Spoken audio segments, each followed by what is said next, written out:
Hello students, so today we will start the mutual induction. Let's understand the mutual induction and mutual inductance. What is mutual induction and what is mutual inductance?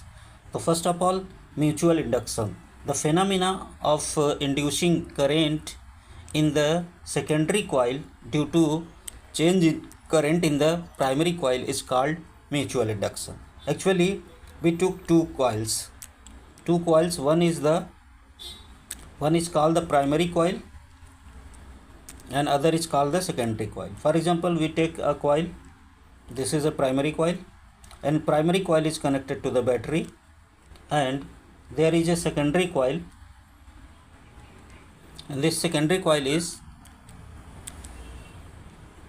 connected with a galvanometer, right? This secondary coil is connected with a galvanometer. When current changes in the primary coil,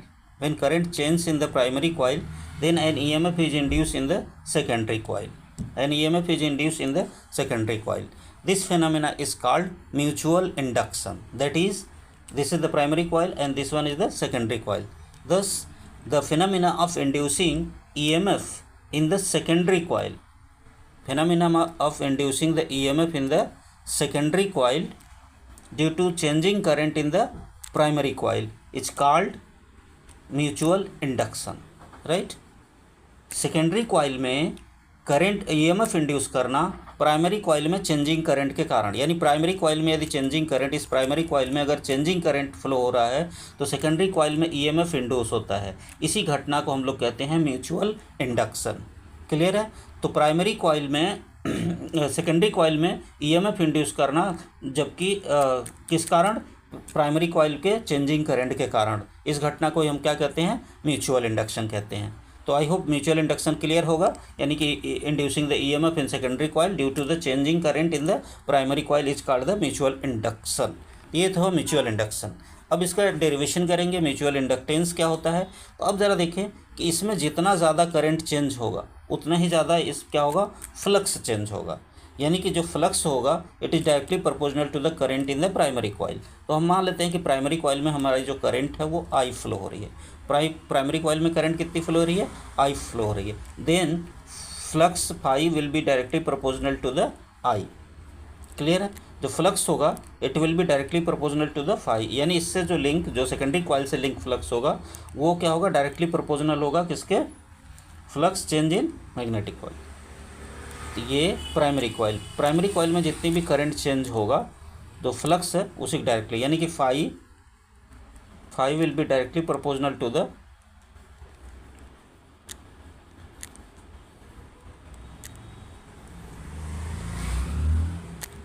phi will be directly proportional to the change in flux. तो let's, there is problem. So phi, that is phi is directly proportional to I, then phi will be equal to mi, where m is the proportionality constant and m is called mutual inductance.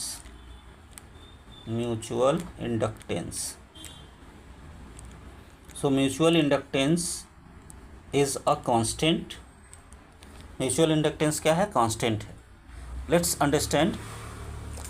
Since the flux associated with the secondary coil will be directly proportional to the current flowing in the primary coil. That is why the flux phi will be directly proportional to the current I in the primary coil.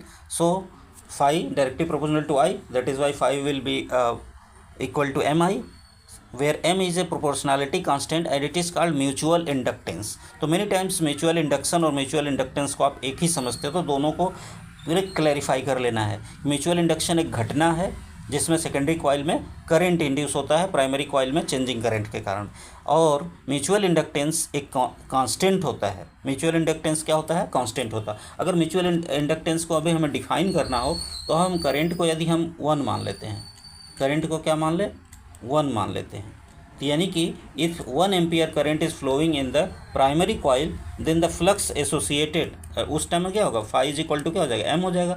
यानी कि the flux associated with the secondary coil, flux linked to the secondary coil flux linked to the secondary coil is called mutual inductance. यानी mutual inductance के एक आप definition कह सकते हो कि जब प्राइमरी कॉइल में 1 एम्पियर की करंट फ्लो हो रही हो, उस समय जो सेकेंडरी कॉइल से लिंक्ड फ्लक्स में जो फ्लक्स होगा वही कहलाएगा म्यूचुअल इंडक्टेंस। और म्यूचुअल इंडक्टेंस का जो यूनिट होता है वो भी क्या होता है, हेनरी होता है, जैसा कि आप देखे थे सेल्फ इंडक्टेंस में। तो म्यूचुअल इंडक्टेंस का भी जो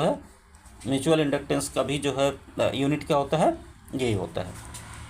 चलिए हम आगे बात करेंगे, थोड़ा सा इस डेरिवेशन को हम थोड़ा सा और आगे बढ़ाएंगे। अब हम जानते हैं कि if epsilon be the EMF induced in the secondary coil, then epsilon will be equal to minus d phi by dt, right?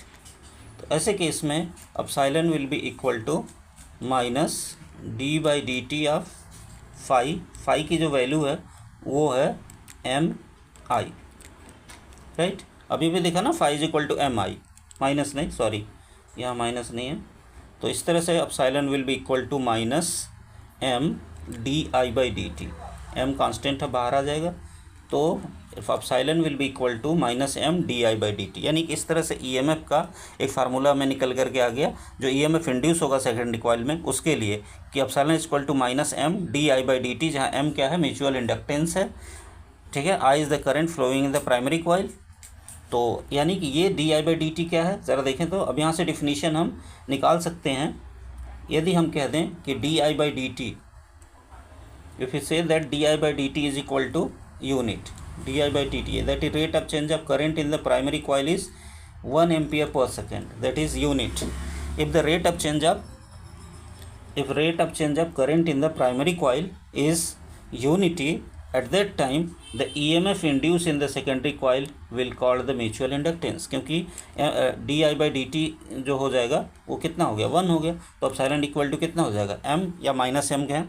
तो यानी कि अगर rate of change of primary coil में रेट ऑफ चेंज जो है, current का rate of change जो है वो क्या हो, यूनिट हो, तो उस केस में जो EMF इंड्यूस होगा उस टाइम सेकेंडरी कॉइल में, वही उसका म्यूचुअल इंडक्टेंस कहलाएगा।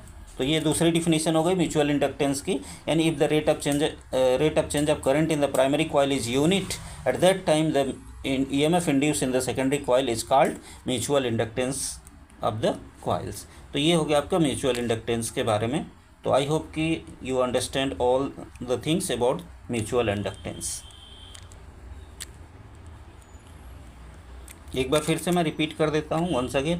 म्यूचुअल इंडक्टेंस एक घटना है जिसमें सेकेंडरी कॉइल में करंट को इंड्यूस करते हैं प्राइमरी कॉइल में चेंजिंग करंट के कारण। यानी प्राइमरी कॉइल में जब चेंजिंग करंट फ्लो होता है तो सेकेंडरी कॉइल में क्या होता है, करंट इंड्यूस हो जाता है। इसी घटना को हम लोग कहते हैं म्यूचुअल इंडक्टेंस, ठीक है। यानी कि दो कॉइल्स है, मान लेते ये हमारी प्राइमरी कॉइल है जो बैटरी से कनेक्ट रहेगी, और दूसरी कॉइल सेकेंडरी कॉइल होगी जो गैल्वेनोमीटर से कनेक्ट रहेगी। तो प्राइमरी कॉइल में जब चेंजिंग करंट फ्लो होगा तो सेकेंडरी कॉइल से लिंक्ड फ्लक्स में चेंज होता है, इसलिए उस सेकेंडरी कॉइल में करंट फ्लो होगा। इसी घटना को म्यूचुअल इंडक्शन कहते हैं। अब जो फ्लक्स होगा वो प्राइमरी कॉइल में अगर करंट I फ्लो हो रही है तो जो फ्लक्स होगा it is directly proportional to the I होगा, क्योंकि जैसे जैसे करंट आगे बढ़ेगी वैसे वैसे ये भी फ्लक्स भी बढ़ेगा। तो phi is equal to mi, तो यही mi जो है, mi क्या है, m जो है यहाँ I, m जो क्या है, म्यूचुअल इंडक्टेंस है, इसे प्रोपोर्शनलिटी कांस्टेंट है, इसे म्यूचुअल इंडक्टेंस कहते हैं। क्लियर है। म्यूचुअल इंडक्टेंस की जो यूनिट होती है वो भी क्या होती है, हेनरी ही होती है। तो आई होप क्लियर होगा। इसी को हम चाहो तो थोड़ा सा और आगे कर ले, तब साइलेंट इक्वल टू होता है minus d phi by d t. इसे और थोड़ा सॉल्व कर लिया तो फाई की वैल्यू रख देंगे, तब साइलेंट इक्वल टू हो जाएगा minus m d i by d t, क्योंकि फाई की वैल्यू एम आई है, जब बाहर आ जाएगा तो d i by d t. तो इस तरह से अब साइलेंट की ये formula m is equal to phi is equal to m I.